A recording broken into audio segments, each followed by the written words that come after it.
ఒక రకంగా ఉపశమనం పొందడం ఇది. వైసీపీ మీద రేపొద్దున ముద్ర పడుతుందా? మీ ఎలాంటి ఆధారాలు లేని లేదంటే ఎలాంటి సాక్ష్యాలు లేని కేసులు పెట్టారు చంద్రబాబు మీద, అక్కడ మాత్రం వీడు మిస్ టీడీపీ మీద. అదేంటంటే ఇప్పుడు వైసీపీ వాడు ఫీల్ అవ్వాలి, లేదా టీడీపీ అగెనిస్ట్ వాడు ఫీల్ అవ్వాలి. టీడీపీ అగెనిస్ట్ వాడు ఎందుకు ఫీల్ అవుతాడు? అది మరి ఇంకేముంటది, వీళ్ళోళ్ళు అంటారు అసలు అయ్యో అన్యాయంగా మా వాడి మీద కేసు పెట్టారంట అంటారు. ఇంకేముంటది అక్కడ? ప్రాక్టికల్ గా ఒకటే,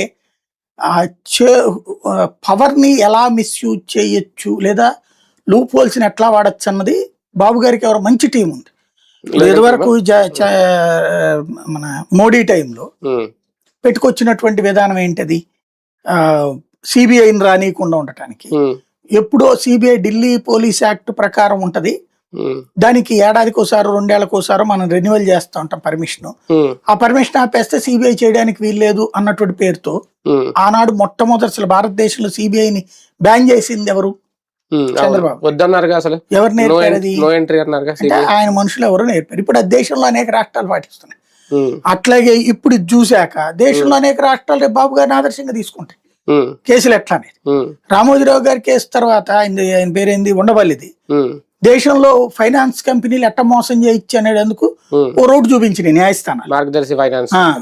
అట్లా మార్గదర్శి అయింది ఆ తీర్పు. అట్లాగే ఇప్పుడు నడుస్తుంటాయి. వీటన్నిటి మాట్లాడడానికి ఏం లేదు, మాట్లాడితే ద్రోహులు, మాట్లాడకపోతే మంచోళ్ళు.